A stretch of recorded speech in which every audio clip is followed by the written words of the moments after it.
perfect innocence, exquisite beauty that is the truth of all love and life.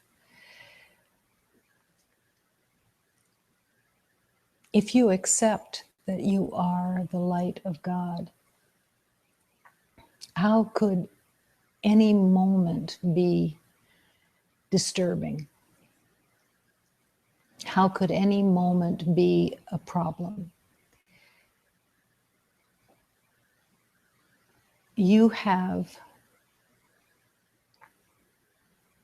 the power of the Holy Spirit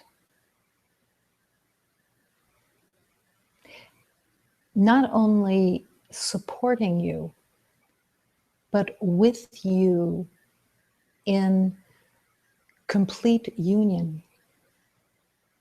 You are never without.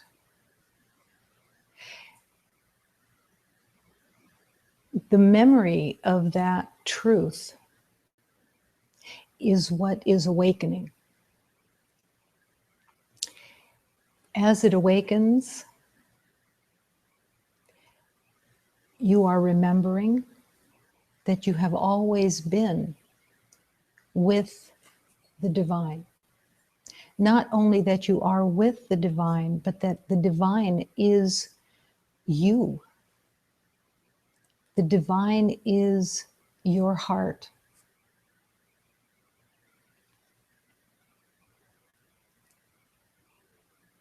Within the world, with the belief of separation,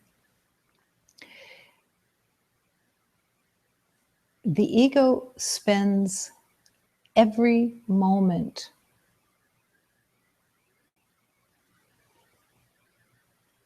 conniving to make your life miserable, because it is in misery that the ego is satisfied, because misery equals separation.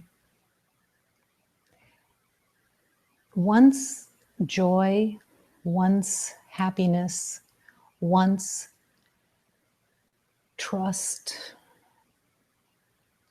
begins to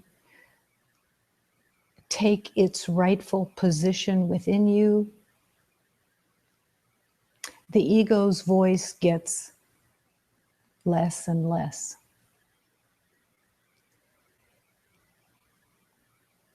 You are not in a fight. You are in a recovery. And the recovery is guaranteed. The recovery is divinely orchestrated. Where else in the world is there this divine truth that says, you say yes, and I will do everything to accommodate that yes? Your yes calls into account every beloved being that serves love. And in your yes, it serves you. Now, because the identity, the ego identity is so gross, not in its actions, in its denseness. It is dense. The world is dense that the ego made. So in that denseness, everyone sees only the denseness and does not see the finite light that is moving and weaving through your existence. It's not seen because the grossness of the ego is so accepted. It's like if you speak English and someone else is speaking Arabic, you have not a clue what is being said in Arabic because your entire mind has been given to English, as your entire mind has been given to the ego. So you are learning beyond a new language. You are entering into an energy field that is not recognized. It's all around you, it's within you, it's what you are. It's the light of God. But the denseness of the body says, there's no light here. There's just flesh and bone and blood.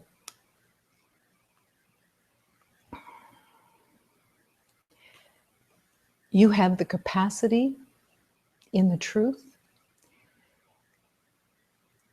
to enter into all the worlds of the divine. You have free reign over all the worlds of the divine.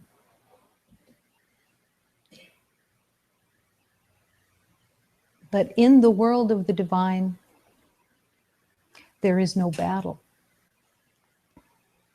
There is no individual thought. There is no, what about me? Because the me has melted into the divine. And all interest in the me disappears because it never was of any legitimate purpose. You have always been the divine of God.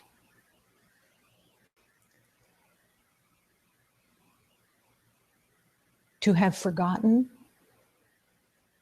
is not a sin. To have forgotten is just a mistake that brings pain, that causes pain, because your longing is also sleeping.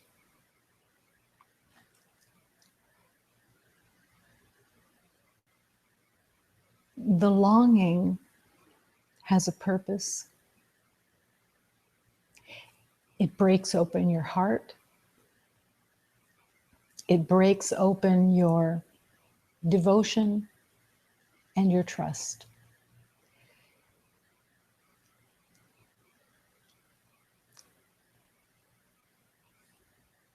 But the longing stays held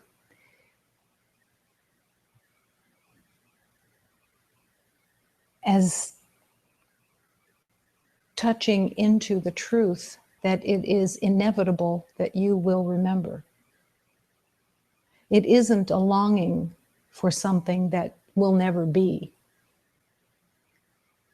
It's the longing for and coming from a place that remembers deep within and longs to go home.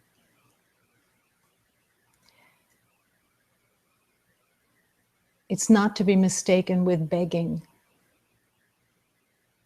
that you have to beg for entrance. It's the longing deep within you that is just being stirred to open the heart.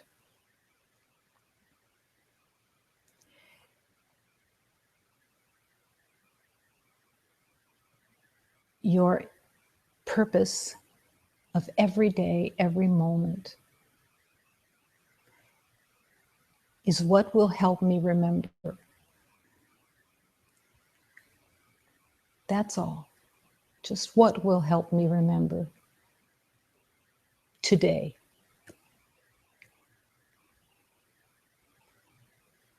all of the form that your life takes, all of the situations, all circumstances are to be returned to God. So that when you are making breakfast, it is in a dedication to love. That you do that service, that you make that breakfast with love. That you learn to love in every moment with what is here to learn to love with.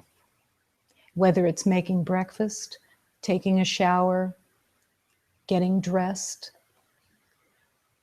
Are you in kind thoughts for your own being? Are you having kind words within you? Or are you judging your behavior or the way you do things when love is calling you to express that love in every moment, in every form? Making breakfast and offering that love is not less than speaking in satsang. It's all either the expression of love or it's being used by the ego. This is when Jesus says to be vigilant, this is the vigilance. The vigilance says, where are my thoughts? Am I criticizing? Am I judging something about what's going on here? And do I believe that that criticism or that judgment has value? The very essence of the fear of God is the fear that God is judging, that you will return home and be held in judgment. And the only place that there is judgment is within. You're not returning to your divine self because of that judgment. The fear that you have done something that you don't want to see, whether it's this lifetime or past lifetimes. But you are the light of God in God's image, and there is no judgment in God. So there is no judgment of you, except if you want to judge yourself. And that is the habit that is being called to be surrendered.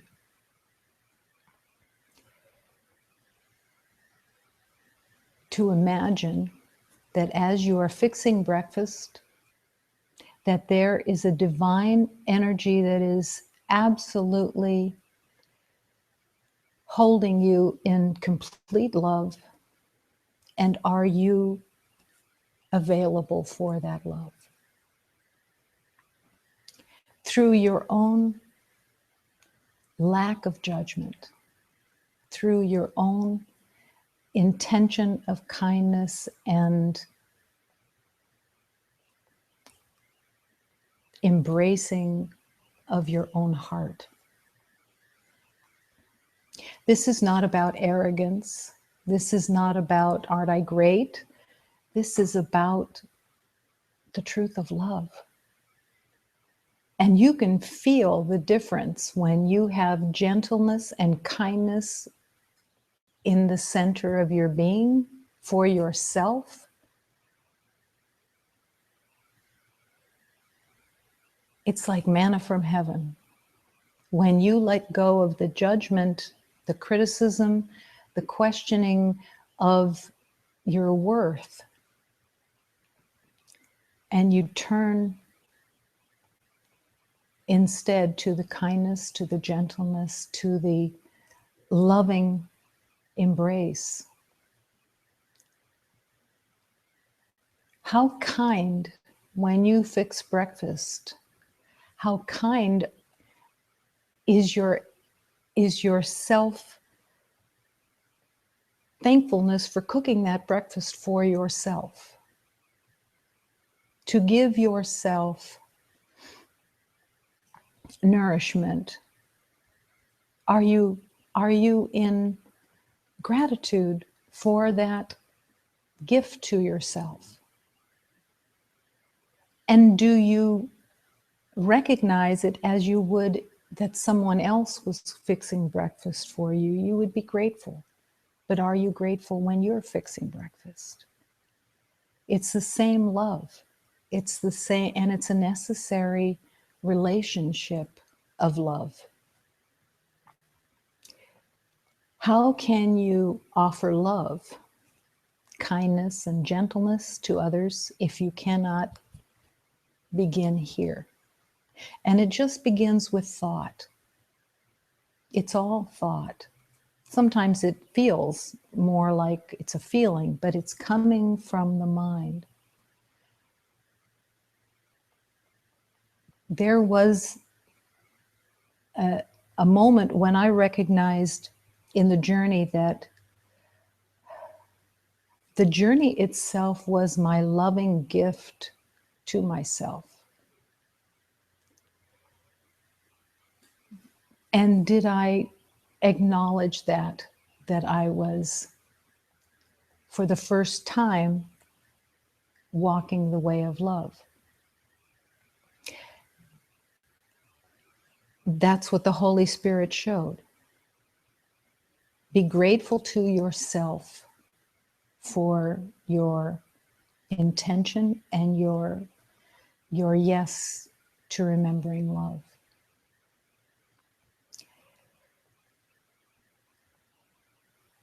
It may sound easy.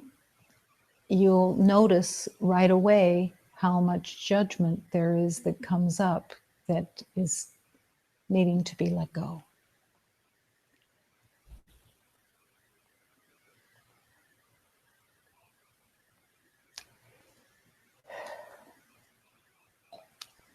This love is what is needing to be nurtured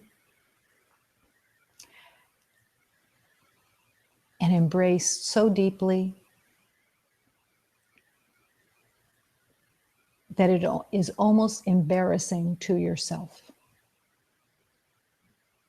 You know, when someone gushes, you are the best. You are so wonderful. And it's a little hard to take.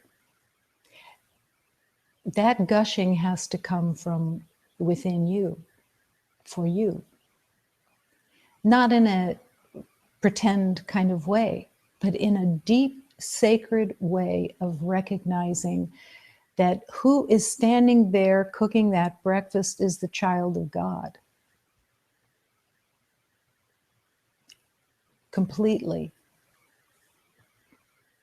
And to allow yourself to accept it and wear it.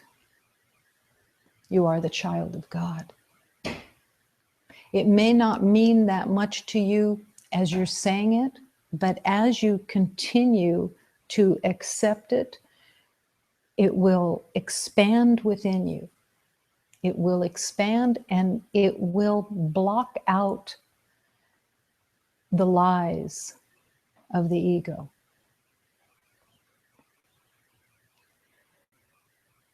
The way of love. In this moment,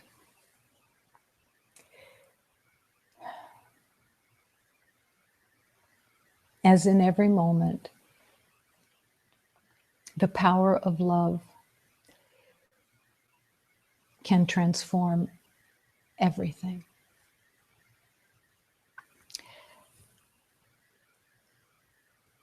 I say this prayer every once in a while because the fever of love. The fever of love here I want to consecrate with all the divine beings of heaven that I forever must love. The fever of love we must consecrate by giving worth to each other, forever loving from within. Let's all divine beloveds unite in this truth of love with all divine beings in the heart and in our minds. As we open the heart, we arrive with humility and forgiveness. We study and we see and we simply pay attention, and we resist hooking into the personal where we get lost. My mother, my father, help me in this battle that I have made as I release and you release me into the love and the perfection of truth. Turn, turn, turn, and you will find that with the Blessed Mother, you are forever in her arms. Oh, my Queen Mother, I ask you for your blessings to show me how to have love in my heart as I am here on earth. And with you at my side, holding my hand, I will never fall down again. In the light of this true vision, you have given me the path to go. I ask all the divine beings to help me in this mission of love.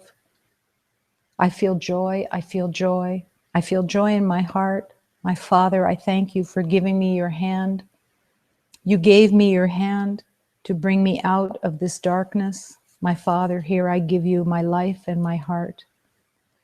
It's time for union. It's time for love. It is the time of purification and the remembering of the heart. My Queen Mother, you are always with me. You support me and show me the way. With humility and firmness, I say yes.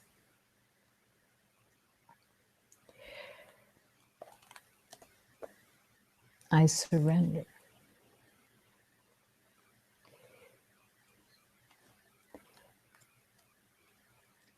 That prayer, that hymn is called The Fever of Love. And it's where it's a place that actually is there as you are walking through into the truth. That your heart becomes so burning hot, so large that everything becomes a fever. The fever of love breaks through all of the lies that the ego has made. With you saying yes, the divine uses the fever of love to burn away all of the lies.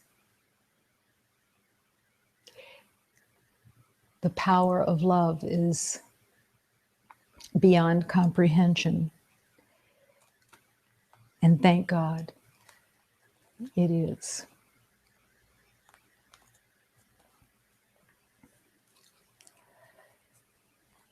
Oh, my Queen Mother, may you come to us now to open my heart so that I can see, come to guide my life, come to give light to all. Here I receive you prostrated at your feet. I ask you for faith. Here within my heart, I ask you for light. Please guide me so that we can all arrive together in the truth of love. Oh, minha Senhora Mãe, Senhora da Conceição, venha agora conosco, abrir meu coração, abrir meu coração, para eu poder ver. Vem guia minha vida, ó Virgem da Conceição, vem dar luz aos teus filhos, vem proteger meus irmãos, vem dar luz ao que não vem dar luz ao coração.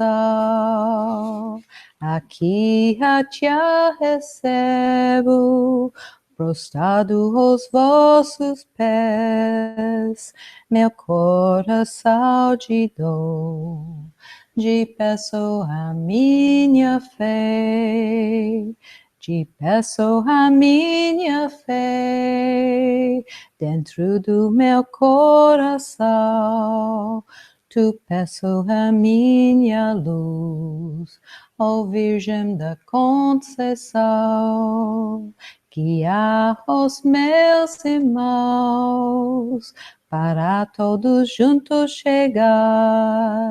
chegar no porto divino, depois que soubemos o amar.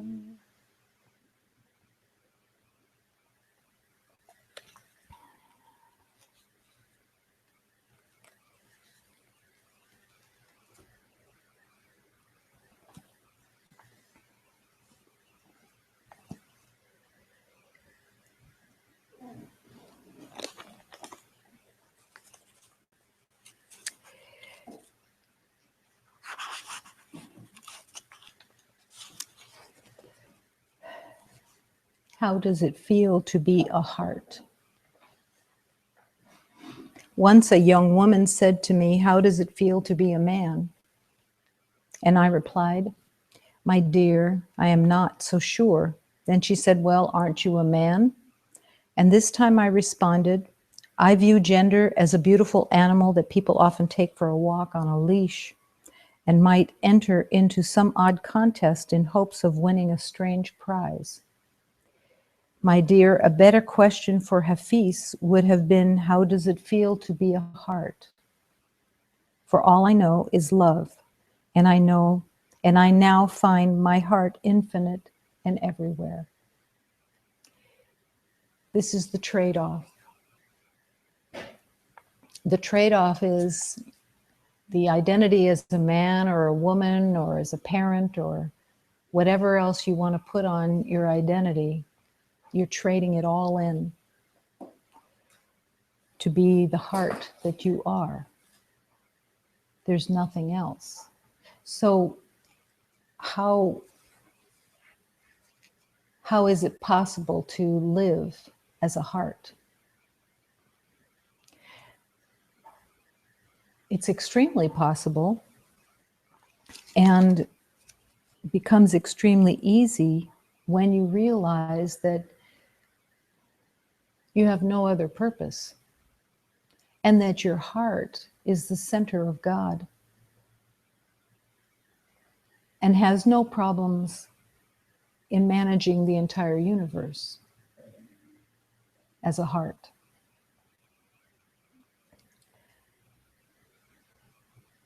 So living a life is not so difficult as a heart.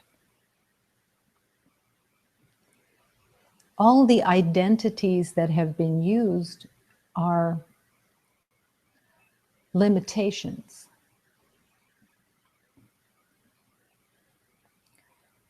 And you're being called to, for the first time, truly open that doorway to no longer being limited.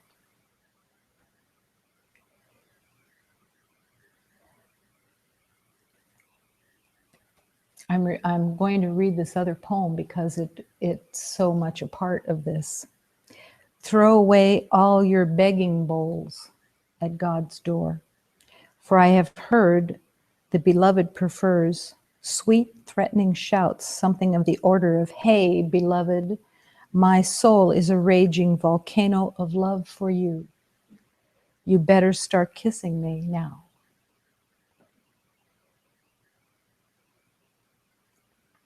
Sweet threatening shouts. But that is the relationship of love.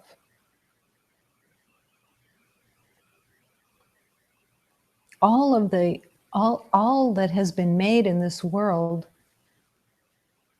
I listened to a beloved today talk about anger and how anger has been given free range in its relationship within.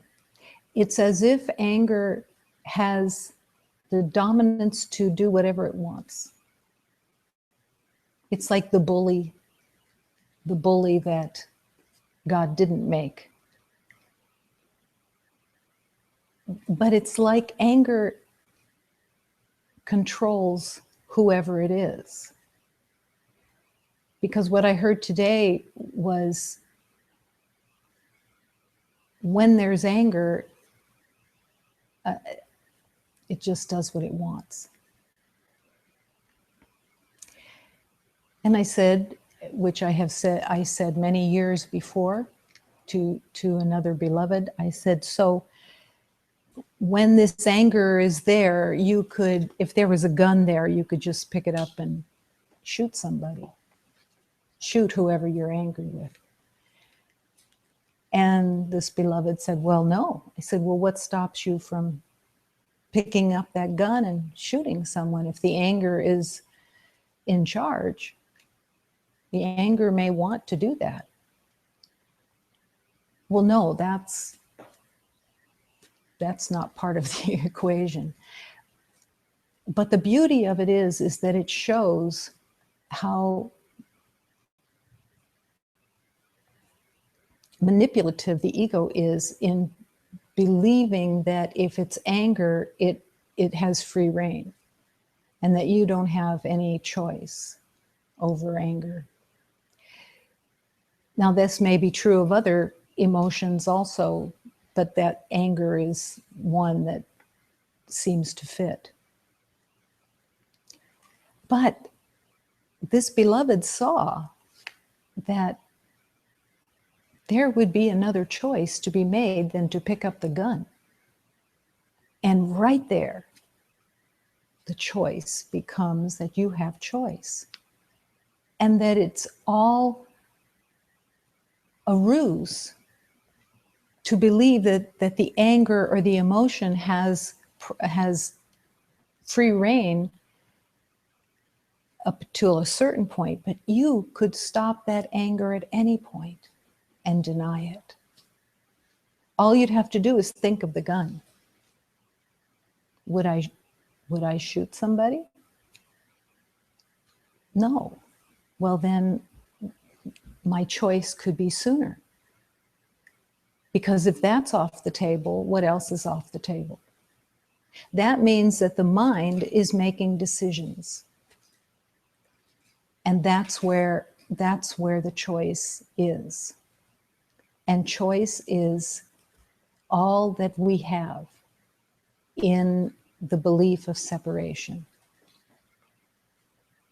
But choice is all that we need in the belief of separation. It's the power of God that is calling to you to make that choice. To truly, how does it feel to be a heart? To keep coming back to the acceptance that there are no problems. There is no enemy, and there is nothing that is actually ever damaging you. You cannot be damaged. That is the absolute truth. You cannot be damaged. You could be in a car accident. You could have someone screaming at you. You could lose a job. You could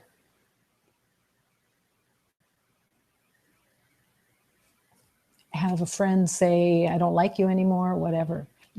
Nothing can damage you. And that's where the power of love is its greatest power, in the realization that you cannot be damaged. You can look at yourself and you can say, oh, I'm very damaged. Yes, I carry this and I carry this and I carry this. But if you accept that you cannot be damaged, and I promise you that it's the truth, then all that you've been holding has no power and has no truth.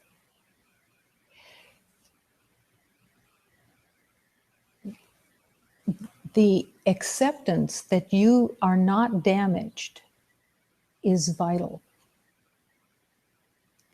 because everyone is walking with the belief of damage, of wounds. We all hear those words all the time, the wounds of the past.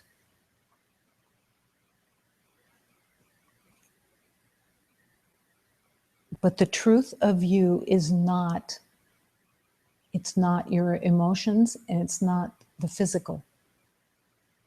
Your divine spirit is brilliantly perfect right now.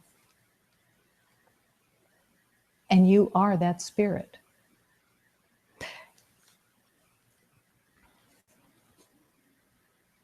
There is a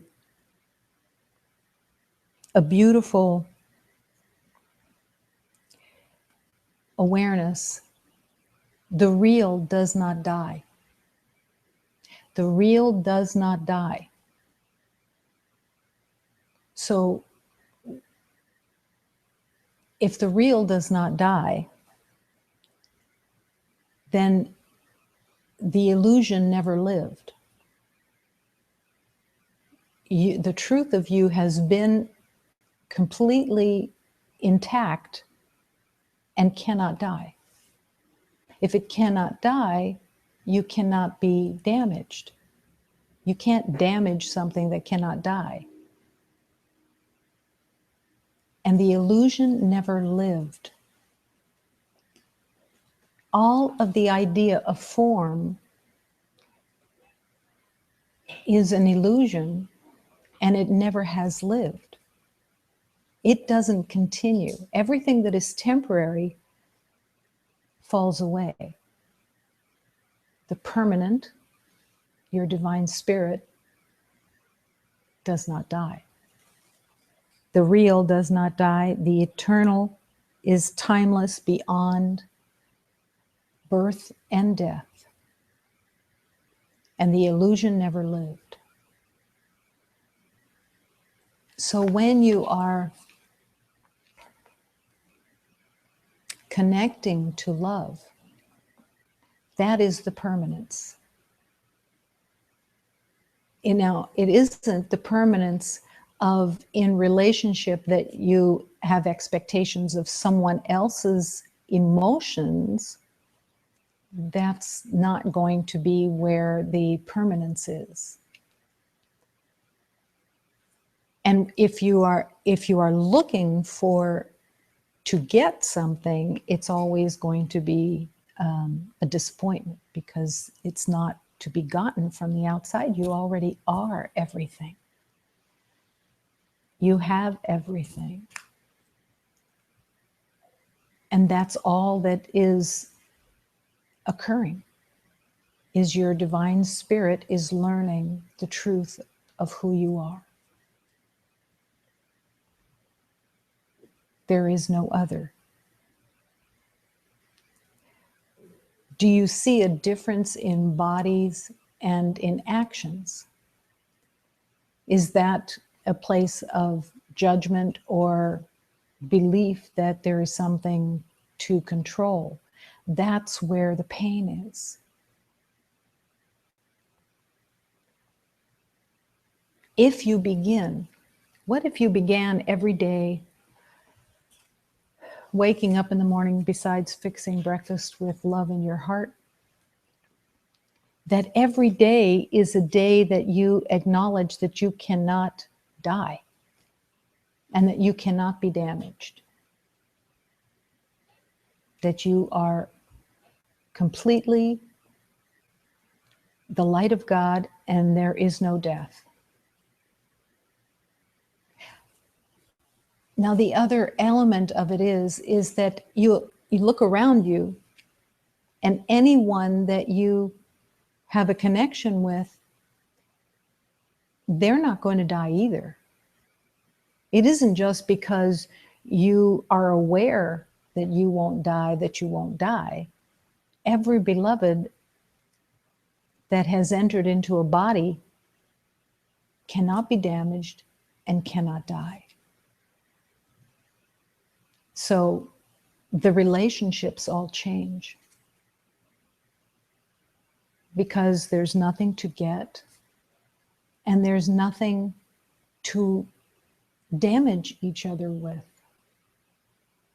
because none of it is true. That does not mean that anyone could say anything to anyone as an experiment and be mean and cruel.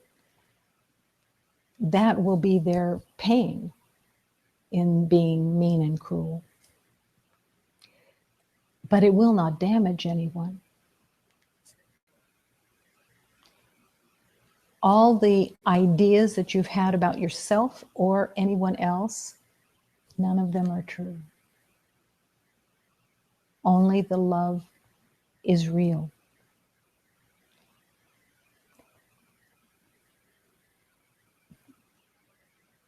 One of the areas that is the most forgotten is the miracle.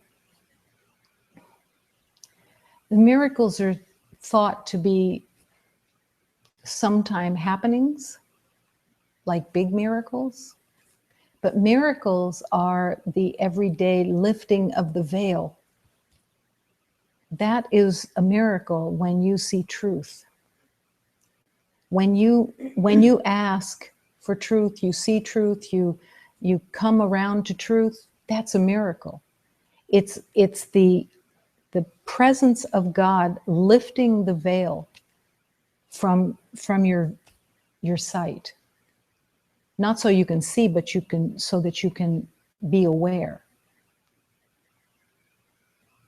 It doesn't change anything. It lifts the veil to what is already here. You are not by miracle being transformed. It's not transformation from someone who is messed up and rotten to someone who is the divine. You are the divine for all eternity. You just forgot. And it doesn't change the truth. It doesn't change reality. And the miracle lifts that veil as many times a day as you're willing to have the veil lifted. The miracles are yours. The miracles are for you to traverse through the density, the gross density of the ego. And the Holy Spirit, God, lifts the veil so that you can see the truth when you want to. That's the caveat. You have to want to. There are many beloveds who want to be rescued. Mostly that rescue syndrome comes from a very young place that is afraid of owning the mistakes. But owning a mistake is just a mistake. It's not a sin. It's not condemnation. There is no attack. There is no punishment. It's going on the off-ramp that was the wrong off-ramp, and you get back on and then you take the right off-ramp. It's a mistake.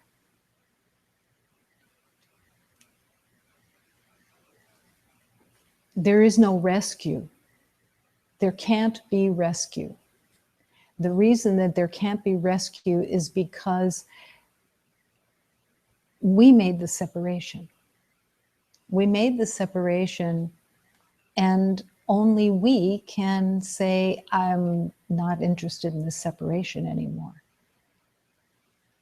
And with that willingness, then the divine can supply the miracles that are necessary for remembering. And in that,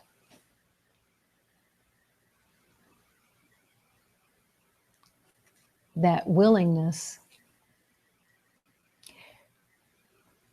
you are an active participant in your own healing. You're not the healer, but you are definitely the active participant.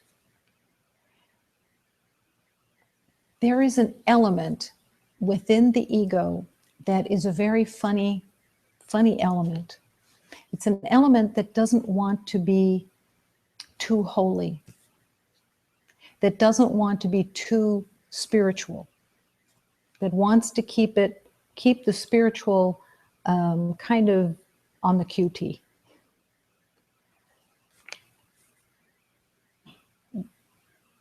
That there is an embarrassment of dropping to one's knees and praying, or bursting out in song because you can't help it, or just speaking about God, not proselytizing, but words can come out that are just words of love. It's not to prove that you're holy. It's not to prove that you're spiritual. It's not to change personas. But it just comes from within, that it just wants to express itself. Don't be afraid of expressing that. Even if you're alone physically, let it burst through. Sing when you're by yourself. Sing in your heart's wanting. I remember the first time I went to Brazil and walked in the community there, and everybody was singing as they were walking. They had their books, and they would either be singing together or they'd be singing by themselves or humming. But it was the joy in the heart that was so striking, that they would be humming. I would never have hummed unless I was forced to, especially not by myself. Why would I be humming? Why would I be singing? It was just a matter of getting through the day. But when you're in the spiritual journey, it's the gladness that you're in the spiritual journey, that finally you have arrived and remembered enough to open that up for yourself, and the gratitude for that opening, and the gratitude that it's this lifetime, and that it's perfect.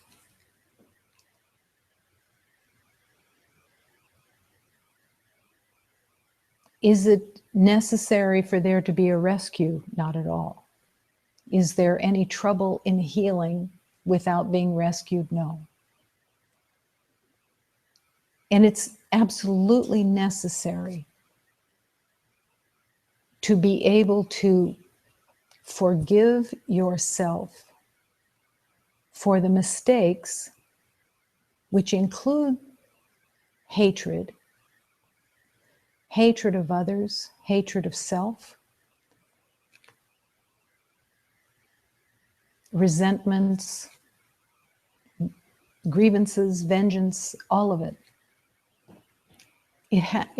It's essential to forgive yourself, because without the forgiveness, it's just kind of shoved away. And the pretense is it'll just go away, but it doesn't go away. And it becomes the suitcase that you carry. And all that is being called of is for you to forgive yourself for believing that you were separate from love, that you were separate from God. And that whatever the hatred that you held was about, that it meant nothing. It absolutely means nothing. And in that forgiveness, that you meet those beloveds that you have held as enemies for lifetime after lifetime.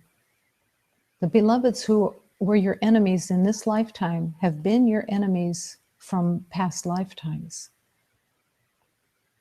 in one way or another. And the forgiveness cleanses your heart, sets you free, and opens the door to awareness of oneness.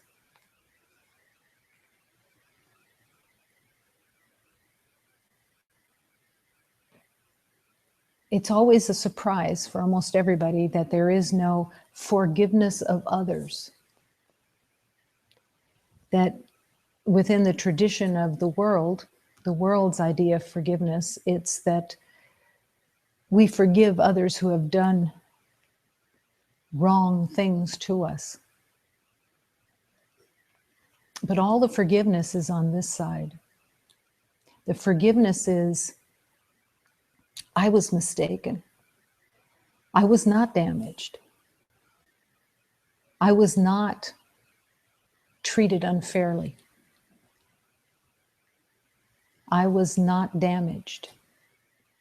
And if I accept that, then I forgive myself for having believed that I could be, or that anyone could have altered the truth of this divine being. And so I forgive myself for having held myself as a victim. There is no victim. And no one has done anything. I forgive myself for holding those beloveds as hostages in my false idea of separation. I welcome them completely into my heart. I embrace them all as if Jesus was walking toward me, and that was the divine that was entering into my awareness. That beloved is that beloved Jesus. No exceptions. And in that recognition of that love, that beloved does become the Savior. Because without that beloved, there would be no recognition here that there was no damage and that there could not be a victim. That's where all the joy comes from. It takes a lot of effort to stay defended. And it takes a lot of effort to stay separate. and to keep the roles alive. Allow yourself to bring every beloved into that place of forgiveness. Every thought, every idea of any wrongdoing, forgiven.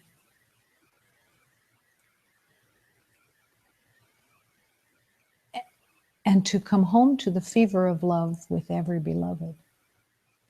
To share that fever of love. And to let it burn. Burn away all of the ego's intentions. The power of God has no limitation.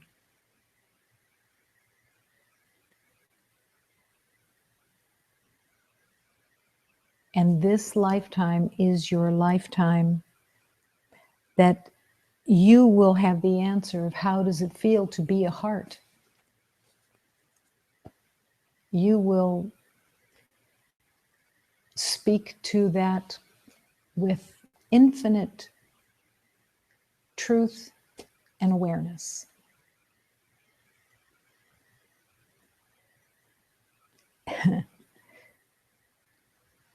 For all I know is love, and I now find my heart infinite and everywhere. And Hafiz says, that means everyone. No exceptions.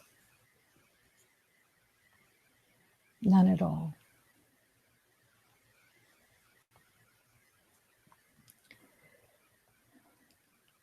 Hey, beloved, my soul is a raging volcano of love for you.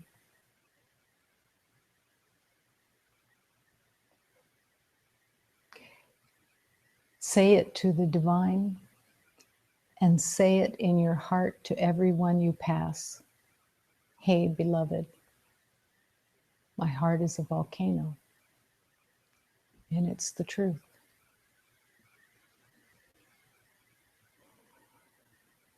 Only love.